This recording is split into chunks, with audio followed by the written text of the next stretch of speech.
Merci, chers collègues. La parole est à Monsieur Christophe Bouillon pour le groupe socialiste et apparenté. Merci, Monsieur le Président, Monsieur le Ministre, Madame la Présidente de Commission, Madame la Rapporteure. Au nom de mon groupe, mes premières pensées vont bien évidemment en direction des familles endeuillées, en direction de celles et ceux qui aujourd'hui souffrent. Il y a aujourd'hui dans notre pays, cela a été dit, nombre de personnes qui luttent contre la maladie. Une pensée également pour nos collègues, une pensée pour vos collègues ministres, une pensée pour les agents de cette maison, une pensée pour nos collaborateurs. Je peux témoigner, comme vous tous, depuis jeudi, qui s'exprime aussi un grand sens des responsabilités.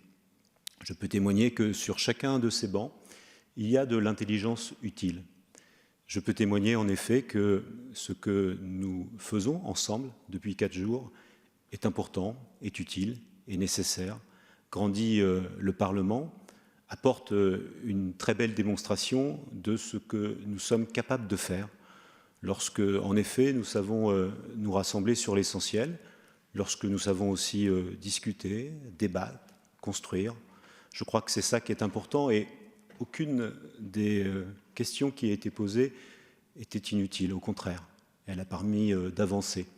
Et nous avons vu les uns et les autres comme quoi il était important de pouvoir se reposer sur le Parlement, sur ce que nous représentons, chacun et chacune d'entre nous. Depuis le début, avec nos collègues, nous avons eu pour boussole une direction, 3 impératifs. Le premier des impératifs, c'est de prendre soin des Français.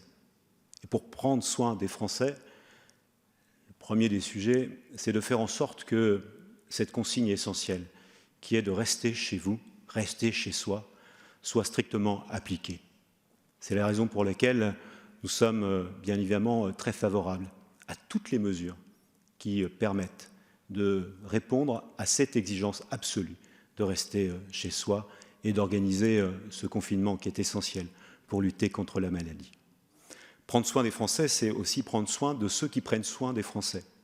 Et nous avons tous eu une pensée pour les blouses blanches, qui, dans cette guerre, permettez-moi, sont en quelque sorte notre grande armée, à qui il faut donner les moyens, en masque, en gel, en respirateur, en test.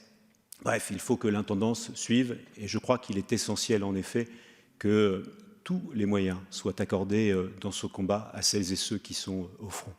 Prendre soin des Français, c'est prendre soin des salariés, de celles et ceux qui, au quotidien, assurent que la France tourne, assurent l'approvisionnement des magasins, les moyens de transport.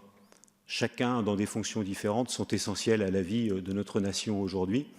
C'est un peu le back-office de notre pays et il faut, pour protéger à la fois notre économie, faire en sorte de protéger aussi ces salariés qui attendent beaucoup de nous et dont ils doivent imaginer qu'à travers les nombres des dispositions, eh bien, on puisse répondre à cette inquiétude qu'ils peuvent avoir.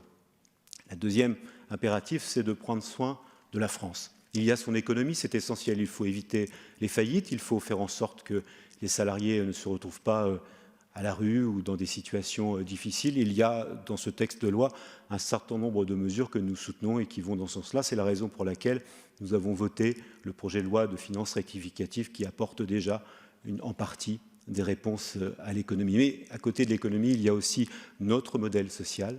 Il est essentiel. Il faut pouvoir conjuguer les deux. Il faut faire en sorte que, au nom de l'impératif économie, on ne passe pas à pertes et profits. Le dialogue social, il est essentiel. Je crois qu'en la matière, on doit encore aller plus loin et on doit pouvoir garantir aux salariés aujourd'hui qu'ils ne seront pas diminués dans les droits qui sont les leurs, parce que c'est essentiel qu'ils soient pleinement mobilisés. Pour qu'ils le soient, il faut que cela se fasse dans le dialogue social. Enfin, le troisième impératif, c'est celui de prendre soin de la République. Nous sommes attachés à l'équilibre des pouvoirs. Il y a ici l'ordre et la liberté. Depuis toujours, nous les conjuguons. Depuis toujours, c'est notre grammaire. Il faut faire en sorte de le faire. Il ne faudrait pas que les droits du Parlement soient confinés, en tout cas confinés au-delà même du confinement. Il faut faire en sorte d'apporter des réponses. C'est vrai que lorsqu'on touche aux libertés fondamentales, on le fait toujours avec la main qui tremble. Il faut faire en sorte que lorsqu'on confie des pouvoirs exorbitants, il soit fait dans des délais raisonnables et toujours placé sous le contrôle du Parlement, c'est essentiel. Il ne faudrait pas finalement qu'on ait des dispositions qui soient en dessous de ce que nous avons été capables de faire à une époque terrible, c'était en 2015-2016, au moment où nous avons appliqué l'état d'urgence selon la loi de 2015. Je terminerai simplement en disant que si nous voulons éviter que la crise sanitaire qui entraîne déjà la crise financière et la crise économique n'entraîne aussi une crise démocratique et une crise sociale, il faut conjuguer tous ces aspects-là. C'est la raison pour laquelle nous sommes favorables à l'état d'urgence sanitaire, c'est la raison pour laquelle nous ne nous opposerons pas aux mesures qui sont prévues, mais nous souhaitons le faire en responsabilité. Vous pouvez compter sur nous dans la bataille contre ce virus et nous le ferons avec en baudilière la devise de notre République, c'est-à-dire la liberté, l'égalité et la fraternité. Merci, chers collègues. La parole est à Monsieur Pierre-Yves Bournazel pour le groupe UDI, Agir et Indépendants. Merci, Monsieur le Président. Monsieur le Ministre, Madame la Présidente de la Commission, Madame la Rapporteure, chers collègues, permettez-moi tout d'abord d'avoir une pensée émue pour toutes les victimes, pour leurs familles, pour leurs proches, d'avoir une pensée aussi pour tous nos concitoyens qui sont confinés, parfois inquiets. Restez chez vous, suivez les consignes, c'est impératif. Alors, Monsieur le Président, à la fin de l'adoption d'un texte de loi qui a demandé un certain travail, un travail difficile, il nous arrive parfois d'applaudir dans l'hémicycle. Aujourd'hui, les seuls applaudissements possibles qui doivent résonner dans le pays doivent l'être pour les soignants, tous les soignants, pour toutes celles et tous ceux qui, dans les services publics, dans les commerces, dans les entreprises, permettent de